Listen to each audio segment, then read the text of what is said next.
Lex Friedman started his podcast in 2018 with minimal fan base. He was a researcher at MIT. Nobody knew who he was. Yet somehow within 4 to 5 years, he booked Elon Musk multiple times. He got Mark Zuckerberg and Steve Jobs' former partners, Noah Chomsky, the literal biggest names in science, tech, and academia. Meanwhile, podcasts with 10 times his audience can't get those names. They're booking micro-influencers and personal friends. What Lex did, however, wasn't magic. It's not because he's at MIT, though that obviously helped initially. It's not because he's talented at interviewing, though he is, of course. It's because he figured out a system for getting big guests that most podcasters completely miss in their strategy. And the system doesn't require you to have an existing audience. It doesn't require connections. It doesn't require more money. It's a booking and interviewing formula that creates a compounding effect.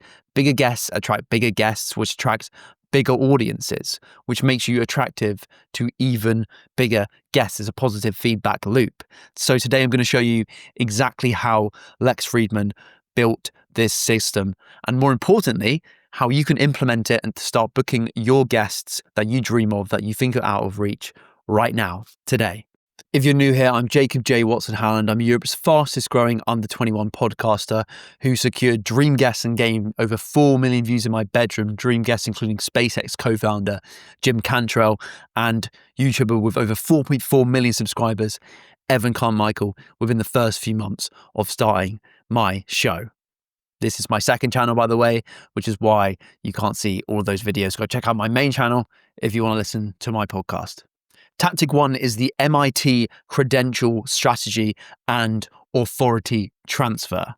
Lex Friedman didn't build his podcast as a random podcaster. He positioned himself as a researcher from MIT who happens to podcast. This single frame transformed how guests responded to booking requests. When a guest gets a booking request from random podcaster number 47, which is probably spam and low value, or YouTuber with 50k followers, that's probably a mid-level creator. They're not going to be likely to say yes.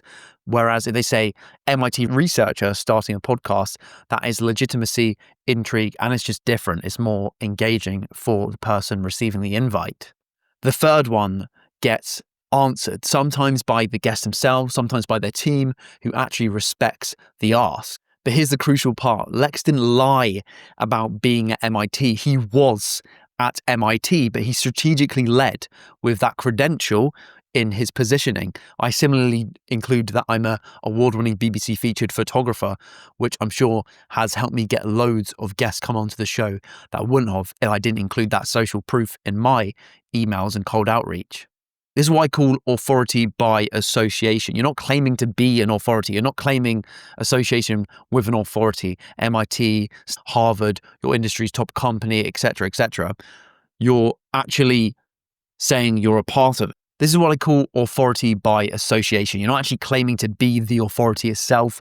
You're claiming association with the authority. So if you work or have been to Harvard, MIT, or you're in your industry's top company, or you're an award-winning BBC featured photographer like myself, that's authority by association. But here's how Lex actually used this. Step 1 is authority in subject matter. Lex created content about AI, his area of research. He became recognizable as someone who actually knows about the topic, not just a random podcaster talking about it to his friends. Step 2 is strategic social media presence. Lex didn't just follow people on Twitter or X. He actively engaged with guests' content. When Joe Rogan would post about AI, Lex would leave thoughtful comments. When an AI researcher would post a paper, Lex would reply with a genuine question. This serves 2 purposes. It got Lex name visible to the target guest, which built familiarity, and it demonstrated that Lex was actually knowledgeable, not just a random fan, which gave him more credibility and made him more seen as a thought leader with expertise in the subject. Step 3 is leveraging early connections. Lex's big First big boost came from appearing on Joe Rogan's podcast as an AI expert. This gave him credibility. Then he approached other guests, probably saying, I was on Joe Rogan talking about X. I'd love to explore that with you as well. And that obviously gave him a massive boost in social proof.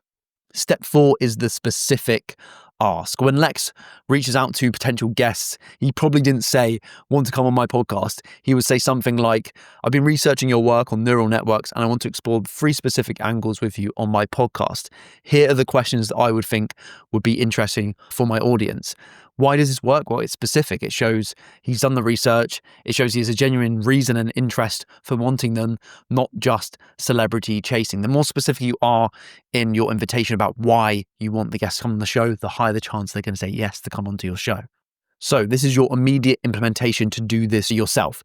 Step 1 is create your credential frame. What's your legitimate expertise or area of expertise, your connection? Even if it's not MIT, I'm sure you actually have something that you're an expert or have some credibility in. Do you work at a relevant company that's high up or in the Fortune 500 or 1000? Do you have an expert in a specific field? Did you get a PhD in something or have a unique life experience or life story to share or built something noteworthy like starting your own YouTube channel or starting your own online business? Lead with that. Position yourself as credential frame who runs a podcast, not podcaster with a credential frame. Step 2 is build the 3 to 6 month credibility play. Before you ask big guests to create content in your area of expertise, make 10 to 15 pieces of content, videos, articles, or social media posts that demonstrate that you actually know what you're talking about. Step 3 is to make your first big ask strategically. Don't ask the biggest name first. Ask someone slightly bigger than your current audience can provide, but not impossibly huge. For example, if your current guests are semi-known experts, aim for the known expert with 100 to 500k followers, not the billionaire CEO. For example, myself, instead of targeting Elon Musk, I targeted the co-founder who was on the original SpaceX team, Jim Cantrell. And this is my best performing video so far and did really well on YouTube. So these semi-known experts are still super high leverage for you to grow your show and have great conversations when you're just starting out. Then step 4 is use your big first guest as social proof. Once you land one bigger guest, use them in every future pitch. For example, saying something like, I recently had SpaceX co-founder Jim Cantrell on my show and we explored the early days of SpaceX and meeting Elon Musk. And I'd love to bring that same depth to a conversation with you about whatever topic that guest is an expert in.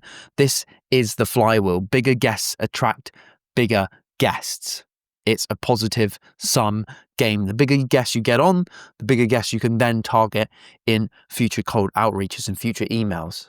But this is why Lex actually is separate from other high credential podcasters or big name podcasters. He actually books people who don't fit on a normal podcast. And this leads us to tactic 2, which is booking the controversial and the difficult. Most podcasters get the same guests. They target people who are safe, the thought leaders who are used to media, been on a million podcasts before, or a celebrity selling something. Lex does something different. He books people who are controversial, divisive, or actively avoided by mainstream media. But why does this work and get bigger guests? Because when a controversial figure gets booking requests from 50 podcasters, most are trying to get them or argue with them or leverage them for their fame. But the approach is different. He probably frames it as, I want to understand you, not interview you, not to trap you, but to understand you. This appeals to controversial figures because they're used to very hostile interviewers. Lex's non-adversarial approach feels like a break to them. It feels like someone's actually trying to understand them and is genuinely interested in them and not trying to destroy them. Therefore, they're more likely to say yes to come onto the show. For example, interviewed people across the entire political spectrum, from Noam Chomsky, who's far left, to Jordan Peterson, to Sam Harris, even to Kanye West. Most mainstream podcasters won't touch in case they get cancelled themselves in the crossfire. But why does this work? It's because Lex is framing it as, we're here to explore ideas together, not to debate, not to score points. We're here to explore. This attracts guests because Lex goes deep. Episodes at least 2 hours long, sometimes 3, 4. I think I've seen some 8-hour episodes as well. That's enough time to actually explore the topics in deep detail, not just sound bites that go viral. And Lex is also just genuinely curious. He's not performing. He doesn't have a political agenda. He's trying to actually understand the person he's talking to and listening to. And Lex also just does his research. He reads their work. He watches their previous interviews. He comes up with prepared actual questions, not just generic ones that ChatGPT made. Lex is also very empathetic. He's even empathetic to people that he disagrees with. For example, the Kanye West episode. I think that's genuinely one of the best podcast interviews of all time because Lex did so well, even though he disagreed with Kanye West. In the conversation with controversial figures, Lex tries to understand their worldview rather than just shooting it down instantly and dismissing it, which too many podcasters do. And this combination makes controversial figures feel heard, which is super important, instead of feeling attacked. And then it creates a better conversation and better content. And that's not even saying that Lex agrees with the person, but he lets them speak, he lets them say what they think. And it's also not to say that he doesn't bite back, but it's just the way he does it is not confrontational and not trying to attack or destroy them. So the guest still feels comfortable to open up, even if they disagree. So here's how you implement this. Step 1 is identify people with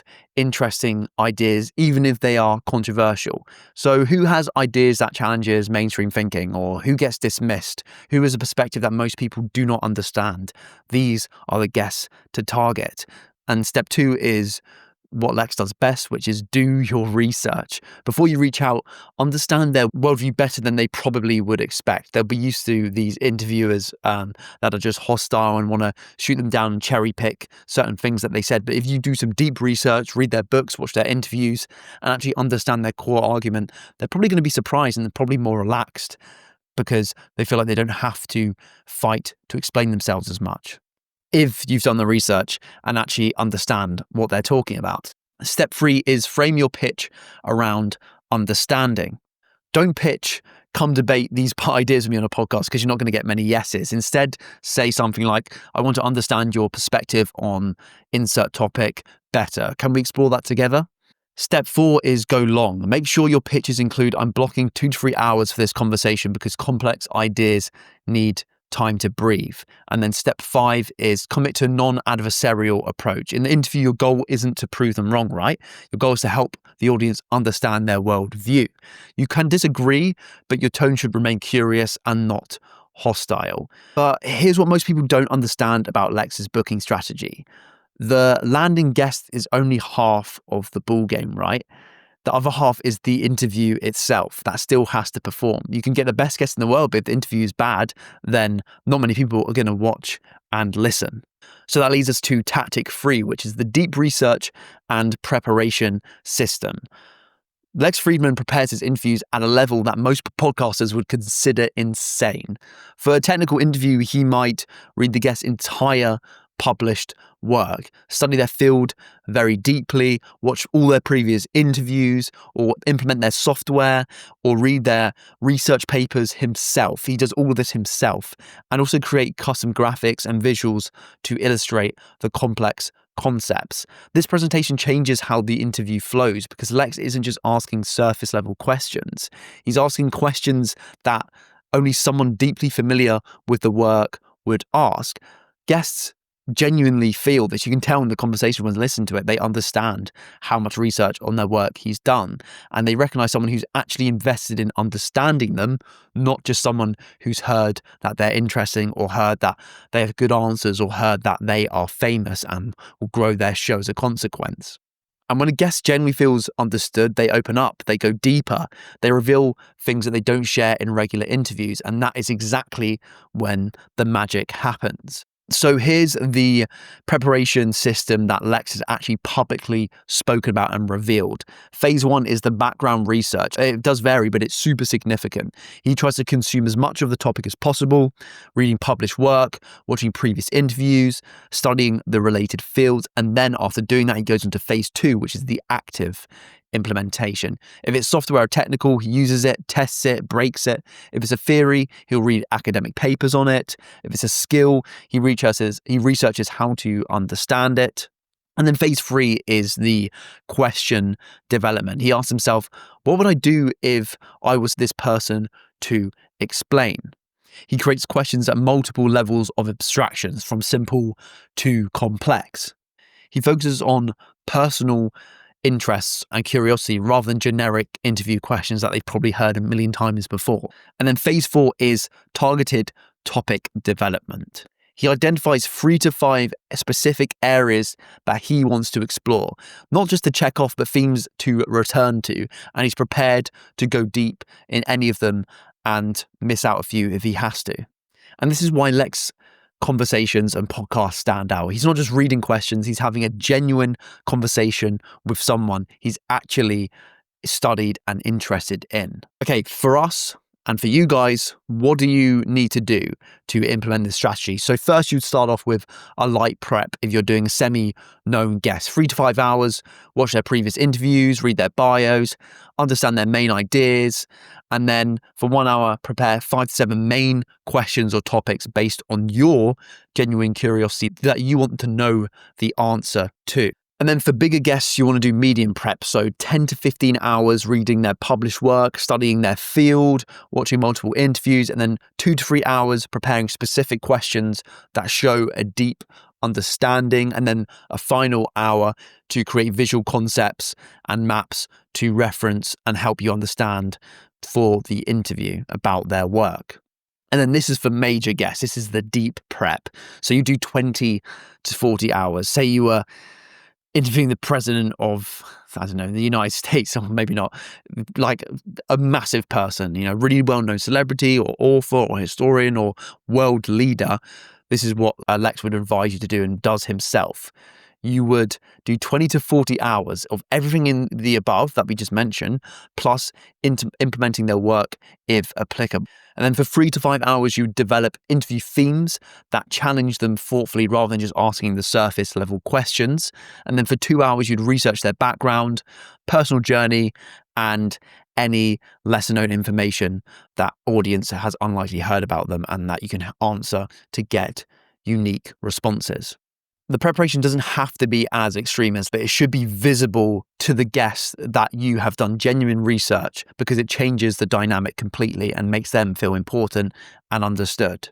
But here's the thing that most people get wrong about preparation. Doing research doesn't mean reading off a script, reading questions off a piece of paper, and having a rigid list that you stick to religiously. Lex actually does the opposite.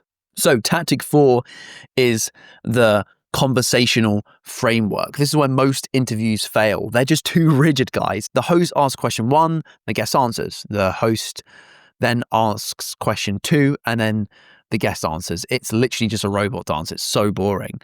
And Lex does something different. He has topics that he wants to explore, but then he lets the guest go on a tangent and he lets the guest lead the conversational direction. His framework is ask a question, listen deeply, not thinking about the next question to ask, and then follow up on what actually surprised him, and then let the conversation flow unexpected places, and then circle back to themes as they emerge. This creates a conversation that feels like two people actually having a real one, not just a Q&A, boring, rigid interview, and people are genuinely discovering things together. The guests recognize this and feel heard, and then go deeper than they would have imagined, which is super engaging for the listeners and will bring you a much bigger, loyal audience in the process. So here's how this actually works in practice. A typical rigid interview would be something like this. The host would say, "What was it like to start your company?" And then the guest would tell a story. And then the host would say, "Okay, next topic. What do you think about AI?" But that makes the conversation feel disjointed, right? So this is what Lex does instead. He'll ask the question, what's it like to start your company? And then the guest will tell a story and then mention the fear they had. And then next, Lex will notice the emotion and he'll say something like, "That fear you mentioned, is that something that still comes up?"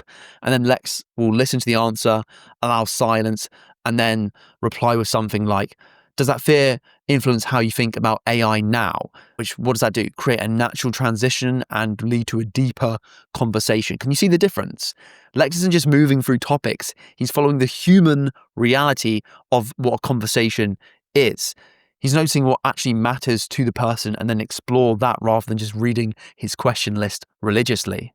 And this is why his interviews generate viral clips, because the moments that go viral are the moments that have genuine human connection, not moments of clever questioning or over preparation or complex jargon. So here's how you can actually implement this. Step 1 is prepare topics, not questions. Instead of thinking, what is your favorite topic? How did you get started? What is your biggest fear? Prepare their origin story, fear and uncertainty, legacy and impact, and failure and learning instead.